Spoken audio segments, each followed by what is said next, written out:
didn't get Oasis tickets, don't worry. Worse things happen at Goodison Park. Everton 2, AFC Bournemouth 3. It's the moment you've all been waiting for, Everton fans. My goodness. Everton were brilliant for 80-odd minutes. Great performance. Something to hang every hat on there.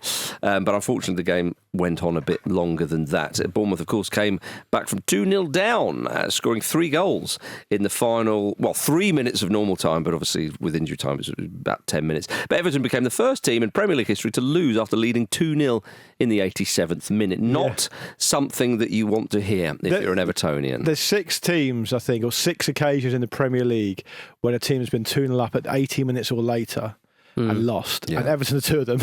I mean, it is. Sean Dyche said it was the most frustrating defeat of his managerial career, as you can imagine, because it wasn't a case that Everton were 2-0 up at Bournemouth. They were so dominant. Like all the highlights of Match of the Day, at Bournemouth, I don't think you saw Jordan Pickford until he had to pick up the ball in the 87th minute from his net. I think they had 1 shot on target prior to their first goal, Bournemouth, didn't they? Yeah. And watching the highlights of this was a really strange experience. I'm sure it was the same for everyone because you know the result before you see the highlights.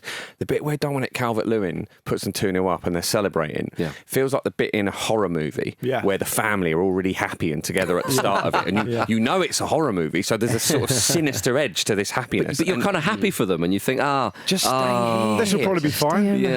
Don't go on the camping trip. Don't go to the hotel. I know. Or the cabin. Coleman said after the match that we need to go and look at ourselves in the mirror after that defeat. It's like, it might confuse you at this point. Well, this is it, because seeing 2 of you. Yeah, but I think that, got to look at ourselves and so on.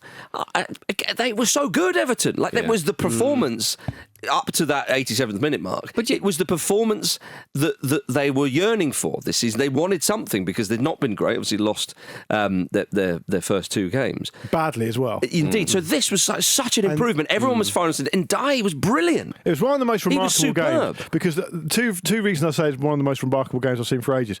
One is that Everton should have been further than 2 ahead. Yeah. And secondly, they should have lost by more than 3-2. And I know. Because Pickford, you talk about Pickford and he'd been completely anonymous for however long. The last 10 minutes, he looked like the busiest man in Britain. That's right. He made about 3 or 4 other saves. I mean, Bournemouth could have scored 2 or 3 more. Busier than Ticketmaster. He was. But more honest. Yeah, but like more honest. Sean Dyche is sometimes rightly described as being a manager who kind of knows how to manage a game. But like for me, some players were looking quite leggy out His there. substitutions were late. Well, and also bringing DCL off, it just gave Bournemouth less to think about, I would say. And I know he swapped a striker for a striker, though. Yeah, but like I just think that he's just a completely different, more important striker. I think, and Bournemouth kind of thought, okay, it's not quite so much to sort of physically sort of worry about. And it's not as if like you're resting him for a match in midweek or next week. It's an international break. Yeah, he's got a break. Yeah. And so like it just seemed like he is injury prone. I know. We're up. He's scored. This is great. Let's get him off before he gets injured and it sours it. But you're right. What could go wrong? Well, but yeah, but Michael Keane in the back, like he's not a 19-year-old defender. No, he's 31, and he should be picking up men. Like he just run. Was it just strolling in the box and just sort of gone, "See you later." Yeah, but the first goal, which was from Bournemouth's point of view a beauty and a fantastic ball in, very difficult to defend against. But I forget who it was. I'm not sure if it was Keane or not. I forget which defender. Comes across and goes with the stronger foot to hook it away. But go with your weaker foot where you're facing the ball rather than sort of spin and hook it away and use the momentum of the ball.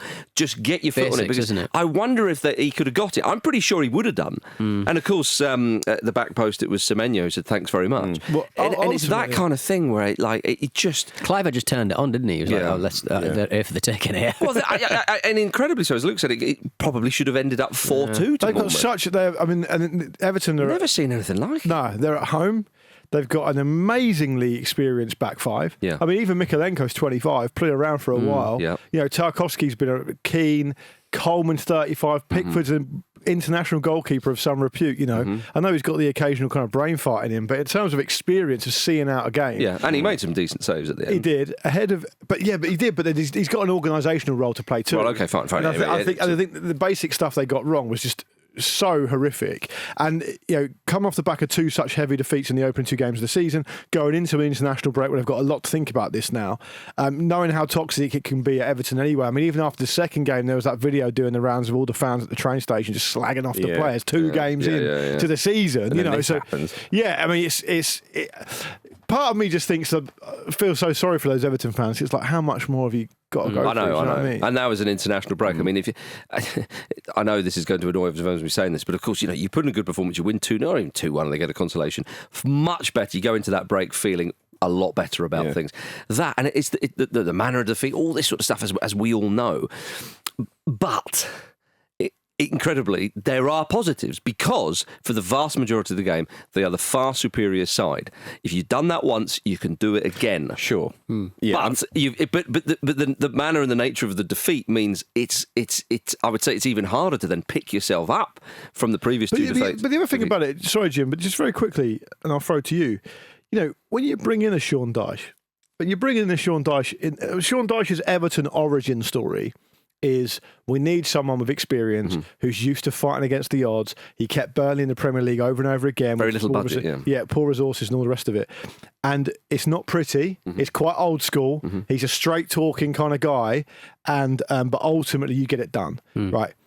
The moment when you play football like that, and I know they played okay, and I know they had the lion's share of the game and they should have won it, but when you set up with that in that way, with those kind of tactics, the moment you stop winning, it becomes a problem, because it's not like it's Spurs with under Ange Postecoglou. What do you mean the moment they stop? As in, that was a complete capitulation. But that's what I'm saying. They're capitulating under a manager who's known for exactly the opposite to that. Yeah, being hard to beat. There's not a soft centre about a Sean Dyche team normally. No. And if you start the season the way you've started, not really been in the first 2 games at all, they're nowhere near it. One of those games, the Brighton game at home was terrible. No, they should have been up. You see, I disagree with you on that point, because they would say that they definitely should have got something out. I'm talking about the first 2 games. Yeah, at home against Brighton. They lost 3-0, didn't they? They did lose 3-0, but as you know as well as I Erik do, Ten Hag. But as you know as well as I do, that it's very different to that game at Old Trafford, and that's naughty saying that, as you well know. But they should have been up. They should have been ahead in that game. But ultimately, yes. All I'm saying is,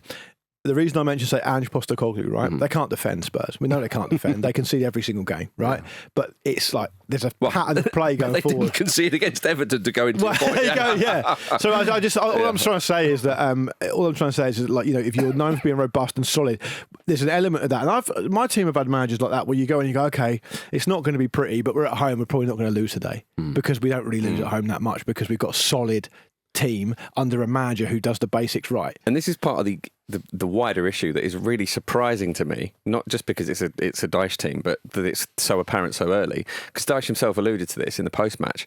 He was kind of baffled as to how no one was taking responsibility. And that was really clear even from the first goal. And I think that put Bournemouth's tails up, right? They could see actually, like, we can set the agenda here. We're suddenly in charge, and they worked that really, really well. Lewis Cook, who scored the equaliser, said it was one of the worst performances he's ever put in. Yeah, he did. Yeah. Which is hilarious. That's right. But like the change in attitude from them, I think it all came from the blood that they smelled. Like it was so clear, and it is so surprising that a Dyche team is like that. And I don't know, like, but that's it why puts more pressure on him than a regular defeat would, if that makes sense. But I wonder if it would have happened, talking about experience, their standout defender is Jared Branthwaite, right? And he wasn't available. I wonder if it would have happened if he was around. Well, yeah, but I think, though, that actually this highlights the problem with the feeling at the club, because I understand what you're saying, this doesn't happen with the Dyche team. Totally get that. That shows you that when Bournemouth scored that first goal, they totally shit themselves. It becomes a bit fatalistic. And it's kind of like, hang on, where's that from? And that is something that... So, look, if I'm trying to put some kind of positive spin on it for Evertonians, I would say, well, look, at least that's happened very early on in the season. And Dyche, that is something that he's really going to have to work on now, is the mentality of the players. He's already been doing that, I get it. But this is so blatant, And the fact is, when they were 2-0 up, or even when they go 2-1, it's well, then just do the basics. Just see the game out. Which again, you think that a manager like him is his bread and butter. They love a points deduction. This is just a self-imposed points deduction. It's when they operate the best. Because they already had 3 points. I think the Premier League had already said, you've moved up a couple of places, and then there we are. So anyway, look, let's leave it there because for the sake of Everton, because it really is quite a depressing one for them. But as I say, a far better performance, and if they can do it, then they can go and do that again when they're back from the international break. To Old Trafford, Manchester United 0, Liverpool 3. Arne Slot is the first manager to win each of his first 3 Premier League games without conceding a single goal since the late great Sven-Göran Eriksson. What a tribute. 2007. Yes. Only 4 players have scored more goals than Mo Salah at Old Trafford since 2021. Never mind that, they were doing bloody rondos at one point. Yeah. You should point out, including Man United players in that. Yes. It includes Man United players. Yeah. One of whom is incredibly Cristiano Ronaldo. And the other is Steve No. It's remarkable. Chemical Erik was all about it, though, wasn't he? He was fine. I remember Chemical Erik. Chemical Ali was saying it's actually fine. We must be humble. We must applaud. I understand why he's saying we must be humble. We must applaud Liverpool. I'm not sure if Man United fans want to hear that because they're probably thinking, this guy who's just come along, he's only just been in the job a few weeks. That's right. And they look like a 10 times more coherent team than you, Erik, and you've been here for however long. Well, it's his 3rd season. I mean, Ten Hag did say before the game, listen, behind Man City, we won the most trophies over the last 2 years, so we perform better than anyone else. Those are the facts. He also reminded everyone that it takes time and that he's not Harry Potter, which is good to get confirmation of that. So, I mean, he needs a bit of time. I mean, that is also with regards to bedding in their new signing, Manuel Ugarte. But, I mean, time is not on his side, Jim, is it? No. With Ten Hag, no. I mean, because Liverpool years in front. Ten Hag is starting his 3rd season. Slot is starting his 3rd game. Like the difference in them. If you watch that blind, you wouldn't think that this is one sort of established team against or established manager against a new manager. We're not far from Erik Ten Hag just holding the FA Cup in the dugout in every game from now on, just to wave that whenever they concede. Like, see, look, do one of the this isn't ones bad. This isn't bad. Yeah, make a zone or whatever. Yeah, it's hard to know what to say that's different from what we've been saying up from this fixture over and over again. Normally we would lead with a game like this, and normally we would lead with a result like this. And obviously the Everton game makes that slightly different, but it is also the kind of the repetitive nature of this now. It doesn't seem like news or a surprise. It's the stages of grief that every successive Manchester United manager goes through. He's at the look at my achievements at Man United's level of grief, and then next it'll be anger, next it'll be acceptance. Gary Neville completely lost it, didn't he? He did. He lost it during the game and after the game. But I'm amazed that there's not more of them who are in the acceptance stage. I'm sure there are, but it's just like I said, straight from maybe not straight from the off, but pretty soon after the first whistle of the season against Fulham, it was so obvious that it's more of the same. So obvious. It was not. It's not going to change. You can sign all the players that you want, and they tried. But first, you can't really attract them. But it's not going to. To me, it's they need to change the man. They need to change a lot more. But you're not going to suddenly change the ball.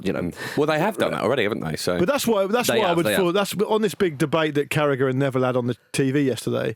That's why I would fall down the side of Carragher, because I would agree with him. Not in the pit where he's like obviously just winding up Neville for fun, where they had like a proper full-on argument during the commentary, and the main commentator just had to ignore them. But he's right in what he's saying to an extent, and to what you're saying there, Marcus, because you can make all the changes you want, right? Above the manager, in the playing staff below the manager, but ultimately I just don't see the merit in the argument of saying there's a new broom coming in now, we're going to take in charge of the football operations, and we're going to bring all these top best in class people in because we're Man United, but we're going to keep the same manager. And the idea is the only reason they're keeping the same manager, as Carragher said, and we all know this, is because he won the FA Cup, which put a bit of a grit in the oyster really and made it difficult for them, and they couldn't find anyone else. And it's remarkable to me that a club that size would think that you can make the progress with the same man at the helm. It's not like he's been there a little bit. He's been, like you guys say, his 3rd season. And it's so obviously wrong on the pitch. It was 3-0, fine. It could have been loads more. Should have been. It could have and should have been loads more. And the patterns of play, it's like the two teams are playing different sport. Well, you saw that when Salah missed that chance. It was straight from the kickoff. Yeah, it was. I mean, how embarrassing. It was embarrassing enough. Yeah. How about, I know Man United had a couple of chances at the end, or towards the end, which they should have probably scored. So one could argue, okay, it should have been 3-1. But the game, I mean, unless you're Everton, the game's done. But I would also, Marcus, you talk about the chance from the kickoff. The one for me, which I found remarkable just as an impartial observer, was Liverpool put that amazing move together where I think it was Van Dijk played that pass into midfield and on the half turn. It was an amazing move, and obviously Alexander-Arnold scores, but it's fractionally offside because Salah interferes with the play, right? And you just think, okay, you've had a let off there. That was 0-0 then. You've had a let off. But the move was... it was amazing. Yeah, particularly that Van Dijk pass. But you know what? The move was so good. The decision was so lucky and fortunate, and you're at home against Liverpool, your biggest rivalry game. You would expect, I think, at the very least, Man United to look around and go, right, fucking hell, we've got to sit in it. They haven't got that in them at all. No, but it's the midfield battle is so crucial when it comes to Manchester United, because I'd love to have been in there when he subbed off Casemiro at half time. Oh my goodness, he's won about 50 Champions Leagues, Casemiro. Getting subbed off for a 17-year-old. There was reports. 20. Yeah, 20-year-old. Sorry, but don't get the point. I mean, there were reports. 17. But there were reports in pre-season when I think there was people. Was it when Man United were they were out in the States or California or somewhere? Forgive me, it was in pre-season, and people doing those reports were alarmed at seeing in training Casemiro like just chugging around, like making desperate tackles and so on. It's obvious that he's not up to it, and it's a great shame because he is and has been a phenomenal player, very crucial for Real Madrid for so many years, in a part of a midfield with him and was it Modric and Kroos in their glorious midfield. Oh yeah, of course, he's a brilliant player. But just to remind people what this guy is capable of, and that's why it's so sad to see this. Him being subbed off for a 20-year-old making his Old Trafford debut. You know, Casemiro really... I mean, unless there is an injury, unless there's something going on that we don't know about, it's like he can't hack it. And he's not that old. I can't imagine he'll be starting very often when Ugarte comes in. But also, you make a good point about Kroos and Modric as well, right? That's part of the difference, isn't it? Sure. Who he's in there with. Yeah. But he held his own. I just also think, I mean, just to expand on Marcus's point, kind of, you know, if that's true about pre-season, I've got no reason to think it isn't. Casemiro's playing really, in terms of in big games against good teams, he's playing the same way for Man United he's played for, what, a year? Yeah. You're not learning anything new about him. No, but that's it. And I don't understand why Ten Hag thinks, even if Ten Hag thinks, okay, all I've got is this list of personnel, Ugarte's not ready yet, whatever, why not just play the kid from the start? Because you know you're going to get overrun. Yeah. You're going to get totally overrun. And at least against Fulham in the opening game or something. And with Casemiro, it reminds me a bit of... Yeah, exactly. It reminds me a bit of, you know, you get a boxer who is a world champion, right? Yeah. And he still wants to fight because it's all he knows. Mm-hmm. And sometimes the people around him have to make a decision and say, look, mate, this is getting damaging for your legacy now. And obviously in boxing, it's about safety and health and all the rest of it. This is not the case here, but it is a bit like, you know, don't do this to yourself. No, because he, at his best, he wouldn't have struggled against Gravenberch and McAllister. He's not at his best now, and he's getting run roughshod. And the amount of times it was over and over again. And it's partly to do with the fact that United have got absolutely no pattern of play whatsoever. It's partly to do with the fact that you've got De Ligt getting used to the Premier League, got caught out badly on one or two occasions. But surely a player of his quality and standing, you assume and want him to hit the ground running. Yeah. But then maybe that's incredibly harsh because it's a difficult fixture to do that with. All right. I think Onana was really poor. Very soft. I mean, the Salah, was it Salah in scored once. It was the Salah goal when the gap he left. It's crazy. I don't know. I know you usually think that he's going to shake to shoot. It's crazy. I think that's deceptive. I think that goal is deceptive because if you watch it on the replays, it looks really easy because Salah, you think he's going to shape to shoot back, you know, send it back where it was, where it came from, across the goalkeeper, and he just sort of gives himself a half a second and he puts it away. That if you watch it at full speed, that's not what you're expecting Salah to do. Is Onana doing what he does for penalties? Go on, then put it there. Oh, I've left too much of a gap. Pete, I know what you're saying. And players do cutting off the flank and do that a lot. You see a lot of goals scored like that now. You're totally right to observe that. But he left 2/3 of the goal open. Which is why Salah just went, all right. Yeah. All right, see you later. I couldn't believe his luck. I did feel sorry for Toby Collier. Like, his last match was against Man City in the Community Shield, and then he comes on at half-time to this mess. And it's like, what does he think the Premier League is at this point in time? But but I know what you mean. Poor chap. Yeah, although I'm sure his youthful exuberance and the fact that he's playing at Old Trafford will kind of carry him through that. But yes, you want his experiences to be positive rather than negative. But a guy is right out there. Yeah, he's like, I'm going international. It's some live footballers have got, because he had to come to United to be introduced to the fans at Old Trafford. Yeah. They didn't even stay for the game. Well, apparently, reports say that he went off, which is odd because Darwin Núñez, maybe he just didn't want to get on the flight with Darwin Núñez because he was there. But yeah, he's probably like Ten Hag's probably like, you should get on that plane, mate. Yeah. You've got an important derby on the, you got to play Paraguay. No, you delays and so on. You concentrate on that. Don't worry about the score. Nobody tell them the score. We have to mention a little bit more about Liverpool because Arne Slot has taken to it. It's fair to say. Klopp left the squad in a very healthy place, but they're looking pretty good. Some, us included, we think that the title will be between Manchester City and Arsenal. I think most people thought that. But on the early sightings of Liverpool this season, Jim, do you think, maybe? Oh, absolutely. I think they're in that conversation because they weren't that far off it last season. When you take the season as a whole, and as you say, Klopp left the squad in a really, really good position. Slot clearly has hit the ground running. We sort of understand that. You might have expected them to make a few more additions. They're sort of surprised that they were so quiet in the transfer window. Yeah. But this is a very, very strong squad already. Very balanced team as well. Exactly. And Federico Chiesa's coming in. Yeah, exactly. Chiesa coming in gives them a little bit more depth in that position. That would be handy if they need to rest Salah or if he gets an injury or whatever. And obviously this January, they've certainly got enough to see them through till then. So I think with the feel-good factor that's there and it's pretty flawless so far. And defensively, they look excellent. They look pretty dynamic going forward. They're queuing up to score at the moment. I think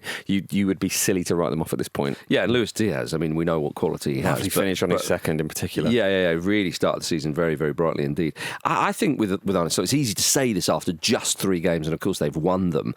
And the games they've played, you would expect them to win because obviously Man United have been, but the figure he cuts and the stuff that he says, he looks like he's very calm and very reassured in the position. It's interesting that it seems to have been, and like you guys say, it's early days, but so far it seems to have been almost just what they need. Yeah. It's very tempting to go, okay, an iconic manager has left the club. What comes along next is going to be a bit of a rocky road. It's going to be some troubled waters. What he's done, I think, and it's a sign of a greatly confident man and manager, is he's gone, a load of this stuff doesn't need changing. Yes. And when he gets asked questions about that after the game, which he did yesterday, he kind of gives you a few little pointers here and there. We've tried to press us really high, and perhaps we're a little bit more like this and we're a little bit less like that. But he's clearly not changed much. And what's happened is, I think it's given a lot of the players a bit of invigoration. Like Salah, maybe, I don't know what the relationship was like between Salah and Klopp, but certainly he's been linked with leaving the club on more than one occasion, and now he seems to be completely refreshed. And he said in the post-match interview, didn't he, this is my last season, so I want it to be a good one. I thought that was a negotiation tactic, basically.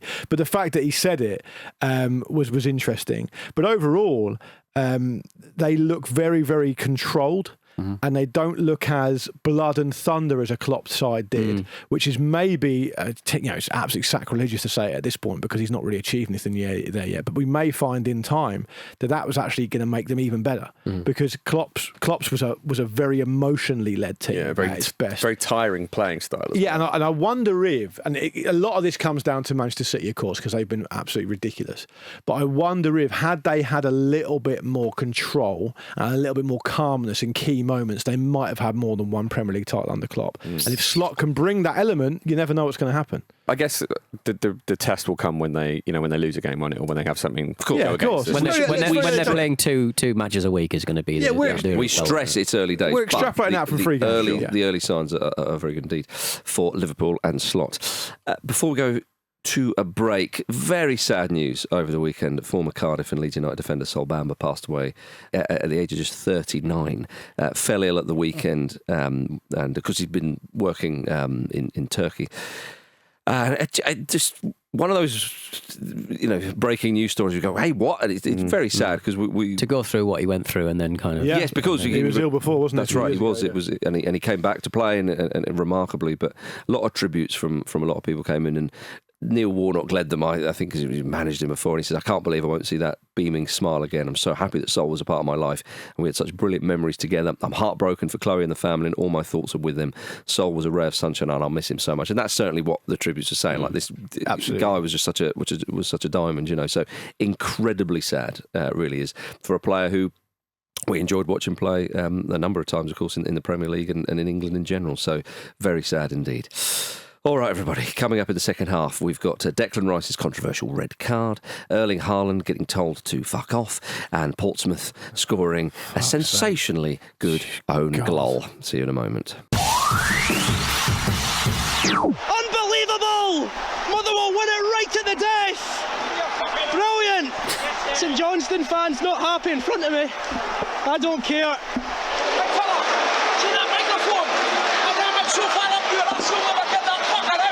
There we go.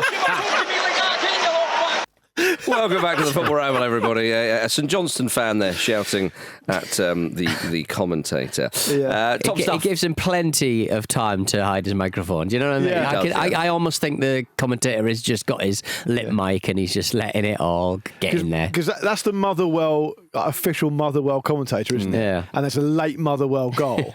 It's just so Scottish. Yeah, it is. It's so Scottish. You'll never get that fucker out.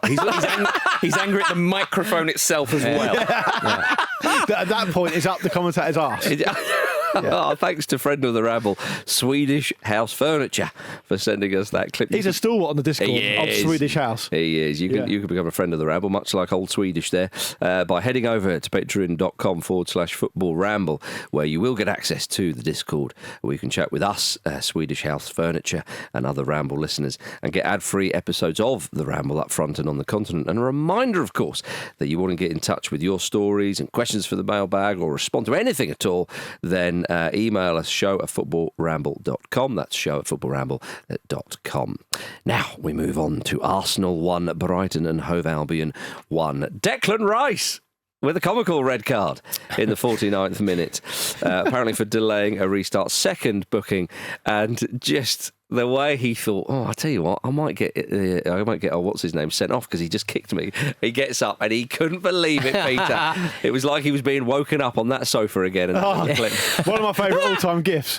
Such a great GIF. Available on the WhatsApp GIF library if you want to use it. Yeah. He can be quite camp, Declan Rice. Remember when England beat Switzerland on penalties in the Euros, and they've always filmed the players like walking into the dressing room and celebrate, and he just started going, woo, doing this little Alan Pardew dance, you know. Yeah, it was. I think they both. I mean, the worst thing was in that Welbs was sort of going, it's a second yellow. Welbs was hilarious. Welbs was as surprised as anyone. But he was just like, he couldn't believe it. He just go, yep, no, it's a red card. Red card. Can't believe that's happened, but red card. Yeah. I did find it strange that the Brighton player got away completely scot-free. Well, but he was booked. The argument is that he was trying to kick the ball. He did not. But we can break it down bit by bit. Go on, Jim. So Jim was at the game. He's got diagrams. So I actually wasn't sure until afterwards because it all happened so fast. Essentially, because also the Premier League and their refereeing team they don't tell you. Do not believe simply enough in communicating with the fans at the stadium about what they're doing. Yeah, exactly. Yeah. So I mean, it's like watching them move in a different language with no subtitles. So I mean, after the foul, which I think is soft anyway, right? Like, to be fair, I'm not even sure that's a free kick. Chris Kavanagh had a really, really poor game. He had a tough afternoon, yeah. So Veltman then throws the ball at Rice as he's walking away. The ball is moving the whole time. So the idea that Veltman is trying to take a free kick when he kicks Rice can't be the case because the ball's moving. Just because the ball's moving doesn't mean to say the player's not going to try and hit it. I mean, we see players do that and referees pull players. As I understand it, the idea, the explanation of it is that Veltman's trying to take a free kick when he makes that kick, right? So, like, the whole thing's just. Well, but the point is, though, the point about the ball was moving, but players do that and referees pull them up. I mean, you're not meant to foul players, but they do. So I think that's how he's got away with it. Is he clearly goes forward. He makes a motion towards the ball, Veltman. Now, whether he was going to put his hands on it and then take it, is only he knows. But the fact is, if he's going to take the free kick quickly, yes, it would have popped potentially if the referee had seen the ball moving. But his argument or his defence would be, well, I was going to take the free kick, and that's why I've kicked him. Because Rice, the way he nips in, I think you think it's cute from Veltman? Yes, I do, and I think there's enough evidence there to just about defend his actions. He's running the risk of being straight redded, though. Surely he is, but absolutely whiffing into Rice's legs. But to me, that's not. I'm not that bothered by that because Rice puts his foot in the way of the ball and where the player might kick the ball. But he's just walking, isn't he? Like, he's Rice? in the way. He knows what he's doing. He's slowing down the game, fine, and that happens all the time. But it's no excuse to absolutely whiff him in the back. Well, no, but that's the point, Peter, is that some would say he was going to walk up and take the free kick and boot the ball up the field. Where's the ball, though? Yeah, well, because nowhere near him.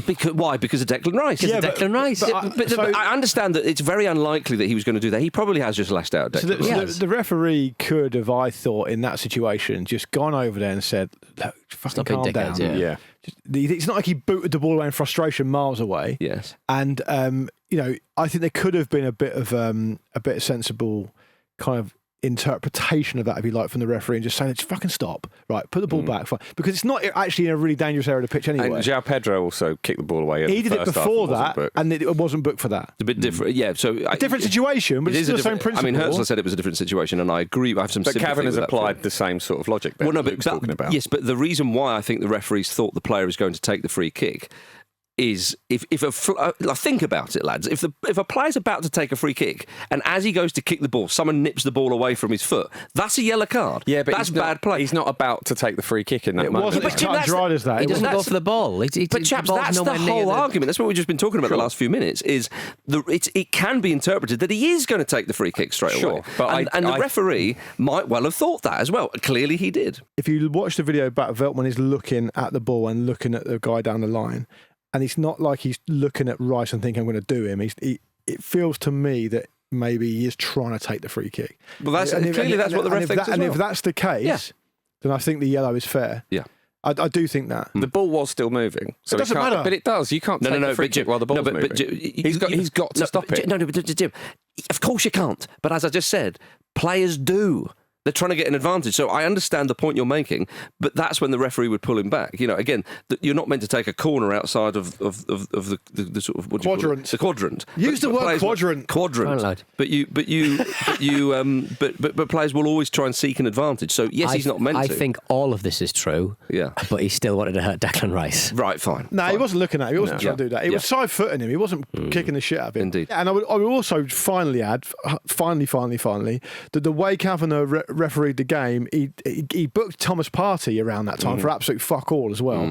And the thing that Jim talked about earlier with João Pedro, it just made the whole thing look maybe a touch more controversial than it was. Well, even Bukayo Saka commented on the referee's performance. There we go. If you're upsetting Bukayo, then you've obviously done a bad job. He also said he didn't want to sort of pin the whole thing on the referee, to be fair to him, in his post-match, Saka. I do. Saka had a lot of the ball in the first half and he could have done some good stuff with it. Saka had a really good game, but I thought there were a couple of moments in the first half where if Arsenal had been a bit more ruthless, this would all be moot. It would just be a little bit of a sort of weird kind of addition to the kind of fallout of the game. A couple of tame shots maybe in the first half where you think if you just be a bit more clinical. Because Jim, you could even say the second half after the sending off. Arsenal had 2 chances. Yeah, sure. I think Saka's chance in the second half was difficult because he's running at such pace. There's very little kind of energy left to generate much power on the shot. But still, you'd hope he would do better in a situation like that. I think Odegaard as well had a shot in the first half that just lacked a little bit of conviction.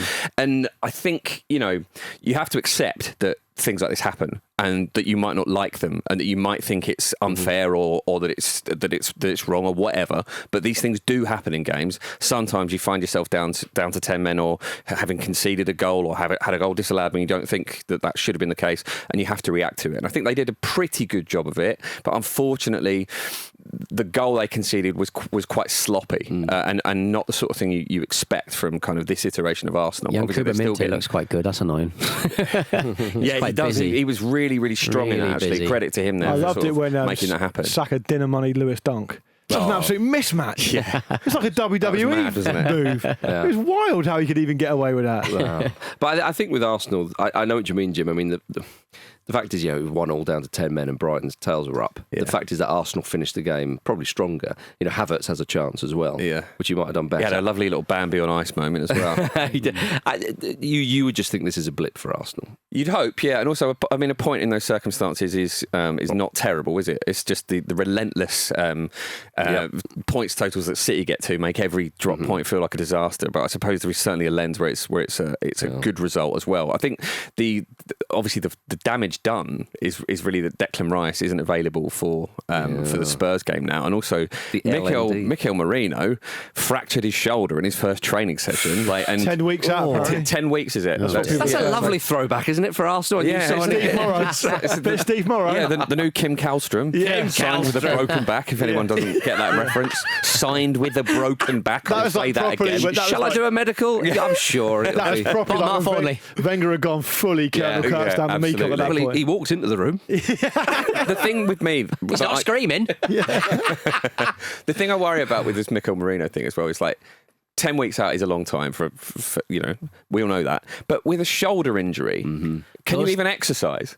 After 10 weeks, is he just me? Yeah, I know. Is he just like a normal bloke? How long does he take to get back up to fitness as well? The thing about shoulders, though, they do seem to recur, don't they? Once you do it once, I don't know what's That's wrong what a with goalkeeper's got a real problem with that. If you go, Yeah. it's bad news for goalkeepers if their shoulders go because it's really difficult to get them back. But I think apparently it's just, the BBC I'm looking at now, just reporting this morning, it's actually a smaller fracture than they thought. It might only be a few weeks. Great. So, he's wearing a sling. We know he wins a lot of duels.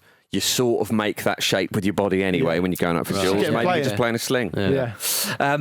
Another new Arsenal signing, of course, is Raheem Sterling, who watched the game from the stands. Now, Jim, you, Luke and I were going to be back tomorrow to chat about the most notable transfers of the summer, including Raheem, obviously Jadon Sancho as well, and Ivan Toney. That guy. And it's a great set of people to do the show because this is literally the first time I'm hearing about Raheem Sterling signing for Arsenal. Oh, good. How's that happened? You're on the. I watched loads of football over the weekend and nobody mentioned it. Well, he didn't play, so you think, I know, but still, you'd think that would be a big story. It was going to be hanging over Chelsea's season. What, you thought you just fancy watching the Arsenal game? Yeah. Disillusion with Chelsea. Trying to play himself into a move. I'm glad he's gone there. Yeah. Him and Mikel Arteta reunited. Lovely. Mikel really loves him, doesn't he? Oh, he does, yeah. I have strong feelings for him. But he's very passionate generally. He is, yeah. Like how annoyed he was after the game yesterday. So strong. Yeah. We'll talk more on that tomorrow. Manchester City, of course, atop of the Premier League after Erling Haaland's 8th Premier League. Honestly, everyone else in the league needs to get together and frame him for a serious crime. Well, it's the only way because they can't beat him because according to Pep Guardiola, Erling Haaland is just unstoppable. There's no central defender who can stop him, not even with a gun. Arm them all. Yeah. Maybe that's his training technique. Maybe. Not even with a gun. I've tried firing at him. Tried taking pot shots. Yeah, he's different gravy granny. I think he's got more than 1-in-1 now, isn't he? In terms of goals and games. Basically, if you look at the Premier League record, it's essentially like Man City are starting every game a goal up. Yeah. Because he's almost guaranteed to score. Yeah. And the ruthlessness of that first goal against West Ham, it was almost, if you make one mistake, and it wasn't even that big a mistake. No. It was a slightly awry pass that the guy, I think Paquetá couldn't quite get his foot on, or Paquetá made the pass. And literally, if you time it, about 3 seconds later, the ball's in the net. Yeah. It's remarkable. In most situations, you make that mistake. But it's all right. There are 2 defenders covering the striker. You're probably going to be no. I mean, not with Erling. Yeah, hustle in. I mean, when he just the goal when he slaps it in the roof of the net. He can do every type of goal. It's the pace and the quickness of thought, isn't it? Like he can get from A to B in such few movements because he always makes the right choice. I enjoyed Jeremy Redknapp saying they've got to show him on his right foot more. It's like, I think they probably are trying their best. These are quite top quality defenders. Every move is deliberate, isn't it? His movement as well. His movement is like, I know he comes across as a little bit of a kind of nice but dim type, but he's doing that. Though. Yeah, of course. But he you must about Redknapp or Haaland? Haaland must be 100% concentrating on everything all the time because he's never ever in the wrong place. Even when I don't know if you remember in the game against West Ham at the weekend, there was a situation where ball came down the left. And you could see him looking around, watching what all the defenders are doing, just holds his position, and before you know it, he's got a free header. All right, puts it over the bar. But there was no one around him. He finds himself in space so often. Yeah. And as you say, is remarkable. That is a very, very difficult skill. Remember, people used to say about Andy Cole. Andy Cole missed a lot more chances Indeed, than Haaland, yeah. though. But it's a massive skill to essentially hide in plain sight like that, and he's brilliant at it. He's a phenomenal player, and if he carries on the way he does, which barring injury he will, he is going to be challenging goal-scoring records that Messi and Ronaldo. It was incredible that you can say that because those two we thought were never again. I mean, he's on course to be the greatest striker of all time, surely. Well, I mean, in terms of goals, and also, I mean, if he was to stay at Man City long term, which we're all aware that one day he wants to play for Real Madrid and all the rest of it, but beat Alan Shearer's Premier League record. He'd probably do that by the end of the season. He's not going to struggle to score goals for Real Madrid. But Premier League record. No, yeah. The hat-trick record's surely going to fall. Well, he's already got within 2 seasons. When they get bored of killing Mbappe, we'll get Haaland. So Aguero's got the hat-trick record, right? He's got 12, I think. Yeah. Haaland's got 8, which is the same amount as Owen, Henry and Kane already. It's only Robbie Fowler, I think, and 1 or 2 others who've got more than Love that Fowler's in there. Robbie Fowler's got 9. But if you look at the amount of games it takes him to score a hat-trick, the issue is, as boring as it sounds, as we sit here on the 2nd of September saying this, if Haaland stays fit, your scoring records point's a good one. But what I would just say is bring it slightly closer to home. If Haaland stays fit, Man City win the league. Because no one can get near it. You talk about Arsenal doing this and doing that, Liverpool improving. The goal scoring is so strong that it's very, very difficult to argue against them because, like I say, they start every game a goal ahead. Yeah, I say easy. I did predict Arsenal to win the league. I know stuff. It's a long way to go, mate. It's a long way to go. Well, he might get framed for a serious crime. So get him in. Did you see that the match ball that he got his teammates to sign it? Someone wrote, "I'm sick of writing these match balls." That was the last one. This one, someone just said "fuck off." Oh, right, I see. My money's on Grealish. Yeah. Do you think? Well, maybe. I don't know. Is that a testicle they've drawn underneath? Look at the fuck off. It looks like a testicle they've drawn underneath and the shaft of a wanger. That's Grealish. Oh, Shaft of a Wanger. Shaft of a wanger. Great album. Nice. I just think I was trying to get myself into a situation where I was thinking that maybe if Mo Salah hits the form he's hit, was his first season of Liverpool when he hit 32 Premier League goals or whatever it was. I mean, even that is nowhere near what Haaland's capable of. He's got 7 already. Yeah. Haaland scored 52 goals in his first season for City. 36 in the league. And perhaps the reason why Liam Delap thought, I think I'm going to have to find football elsewhere. And we move on to Ipswich. Well, that's a great goal he scored. Yeah, 1-1 against Fulham, of course, their first Premier League point since 2002. It was it could have been a spicy affair considering that Fulham hijacked Ipswich proposed loan deal with Reece Nelson just 2 days before the match. But everyone saw sense and calm. Welcome That's a villain origin story, that. But Liam Delap opened the scoring for Ipswich, his first Premier League goal. What a beauty it was. People may say, understandably, that Leno, a keeper of his quality, might have done a touch better, but it's an absolute dinger. Well, I mean, he's got his hands to it, hasn't he? And when a shot is hit with that much pace and power, then, Yeah. Just the way he burst through, I think that the power of it and the figure that he cuts, as I was saying earlier about whoever it was, he looks like a proper player. Mm-hmm. He's got that stature. He looks like he's hungry. He's been waiting for Premier League football for a while. I mean, since signing professional terms with Man City, what was it, 2020? He was a loan move to Stoke, loan move to Preston, loan move to Hull. Did okay. I mean, scoring wise, nothing sort of crazy. But now he's in the Premier League with Ipswich Town. How do we never run into Delaps in the wild outside of football? Never heard of a Delap outside of football. Yeah, I know what you mean. Dilapidated. They only just live in football. Yes, it's a fair point. I mean, I only know 2 of them though. Yeah. Maybe they are related. Yeah, I've never met 200%. But I've never met or heard of another speller outside of This Marcus. is It's a good point, actually. When we lived in Edinburgh, we were the only speller in the Edinburgh phone book. Were you? Yeah. Yeah. Nice. It must be an exceptionally rare surname. There is a few knocking. I have seen a few knocking around. I remember when we were at college and I looked and there was another speller and I was slightly angry. Get him out. And then I thought, actually, maybe we should. Yeah, are we like Japanese fighting fish? If you put a couple of us together, we You battered that kid, I remember. So evidently, Yeah, but he shouldn't have said those things about you, Jim, and I'll always defend you. No, I should. they were all true.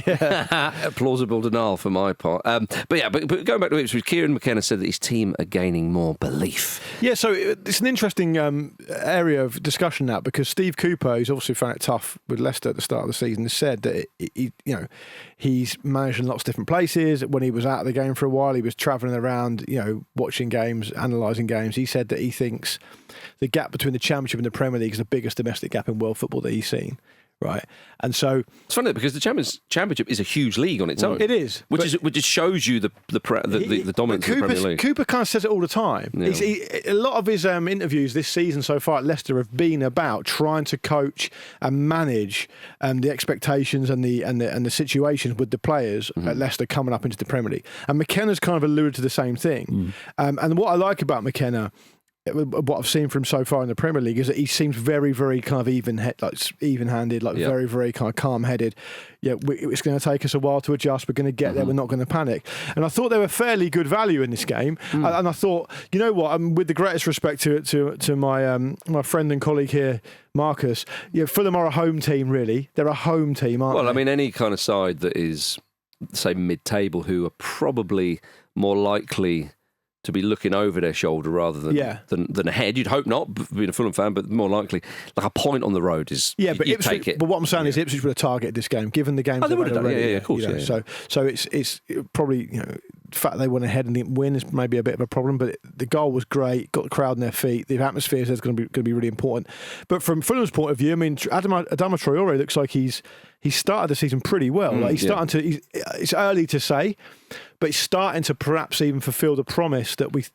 Of the ability that we know he's got, but he's always that question mark of end product over him, right? Totally, yeah. I mean, Marco Silva's been talking about this, isn't he? About very specifically kind of recalibrating Traore a bit and kind of making it clear what he wants from him, where he wants to be, and when he wants him arriving and stuff. And it feels like he is the sort of player that needs that, isn't he? Because he's such a conundrum of a player. He is. That pace is just phenomenal. Yeah, and you just got to channel that. And but Silva's so good at doing this with players. I mean, how many players have we seen go to Fulham and he kind of dusts them down and turns them into something, or gets more of a tune out of them, certainly.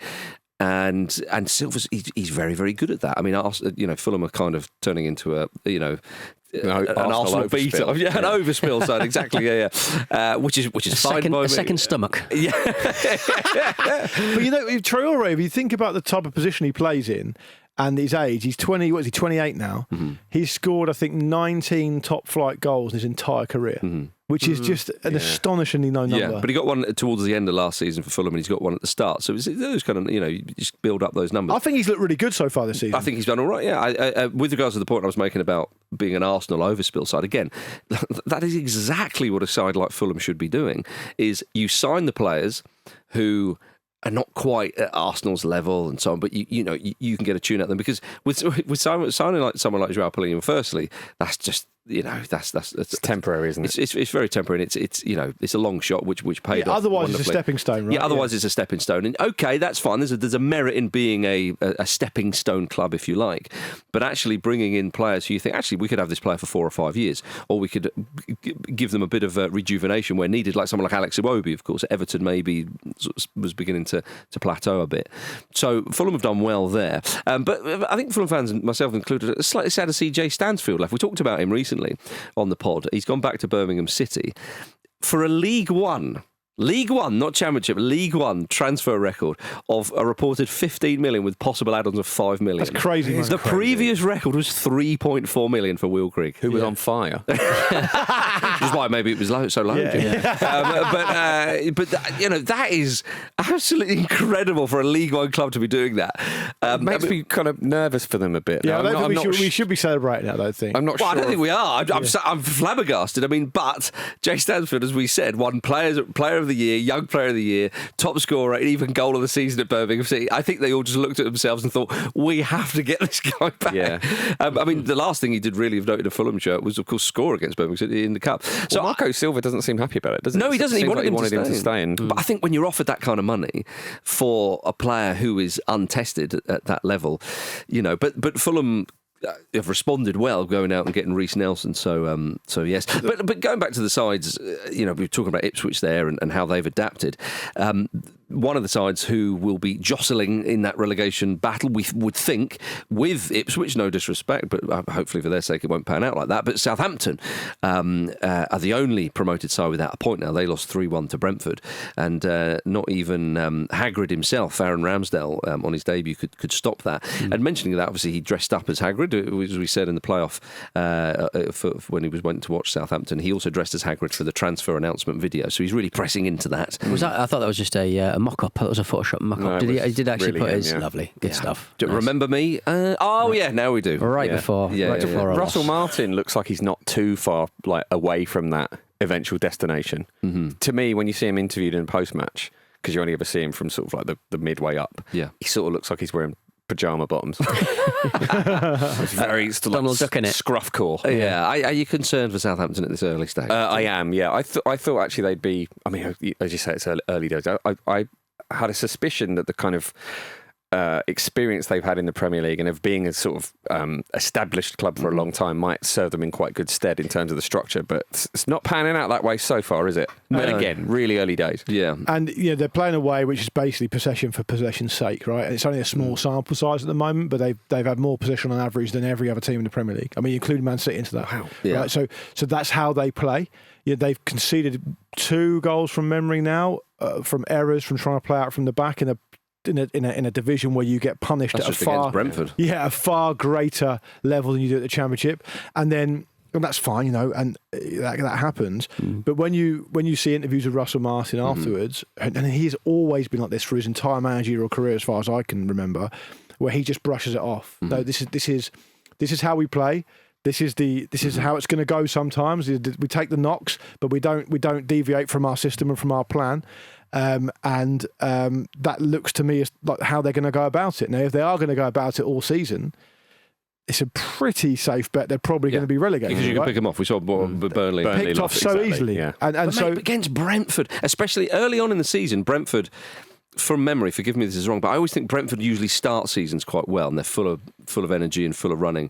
And it was just so easy for them. I mean, Thomas Frank said, I think we're the best side or one of the best sides in the league when we press high. And they are good at that. And they are very good at it. They're good players for doing that. And so they see Southampton doing it again, because Ramsdale started to knock it long at some points. And then it was, no, well, that's not what we do. But the reason why Ramsdale's doing that, even though they are conceding possession straight away, he's thinking, well, I'd rather concede possession up there. And I think that's where Russell Martin, that's where Kieran McKenna, you think he's got a little bit more in his locker with Ipswich. Whereas if Russell Martin said, no, this is what we do. Okay, fine, if you've got the players to do that. But against Brentford, early on in the season, you have to have a little bit of a think and go, the opposition are like that. The problem they have, Southampton, is they go away from home to I know Brentford didn't have a great time of it last season, but they're an established Premier League team. They know what they're about. You go away from home and you insist on having 2/3 of the ball, right, against a team who press you really high, and you don't really have Southampton don't really have a massive attacking threat. No one's sitting here thinking that between them, Brereton, Diaz and Armstrong are going to score hatfuls of goals this season, the 2 players who played up front from the weekend. And so it just becomes a bit of a kind of existential crisis, because they've been so well drilled over so long to play that way. And Russell Martin, as I said, has played that in the lower leagues, even in the lower leagues in his managerial career. And I remember, I forget what club he was at now, but I remember him taking a load of absolute pelters in a fan group interview situation where they were saying the fans just didn't want it. The fans were, there's no kind of effectiveness here. We're not winning enough games. It was either MK Dons or Swansea. Yeah, I think it was MK Dons. Right. Because I think Swansea got a bit more of a tradition of it. They do. But that's how they're always going to play. And Southampton fans don't need me to tell them this because they'll know it already. But if you're not used to watching them and you're not used to watching a Russell Martin team, this is how they're going to play. Yeah. They ain't going to change. And if they do change, it might be more effective. But they've got absolutely no pedigree in doing it under Martin, because that's his philosophy, and he'll stick with that till he dies. He's a zealot for it. So that's what's going to happen. It's not started well for them. They may be in a situation where they finish top of the possession league this season and get relegated because. They had more possession against Forest at home and lost. They had more possession against Newcastle. Newcastle got a bit rattled by them in the opening They were, day. yeah. But obviously Newcastle were able to come out and win because they got more quality players. So, what's really interesting to me is when we come back out of the international break, they play Man United at home. And that is a fascinating game. I really hope that's selected for TV. Russell, go for the midfield.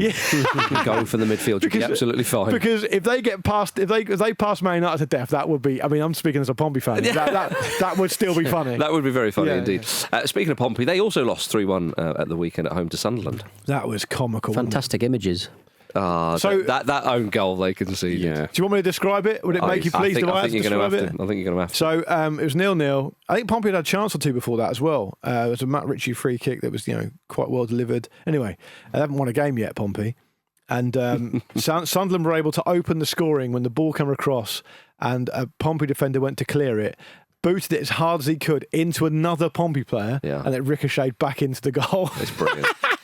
To get that amount of power off a player is something else. I wondered if the keeper should have saved it, but that's probably not a conversation. How are Pompey doing in general? Well, look, they've been unfortunate. Yeah.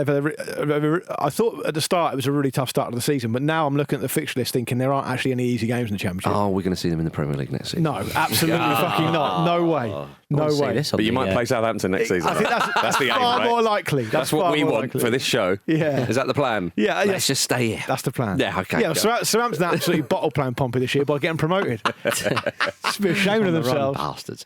Thank you for watching a clip from the Football Ramble podcast. Don't forget to like this video and subscribe to the channel so you don't miss an upload. A single upload. Don't miss out on the uploads. The uploads are important.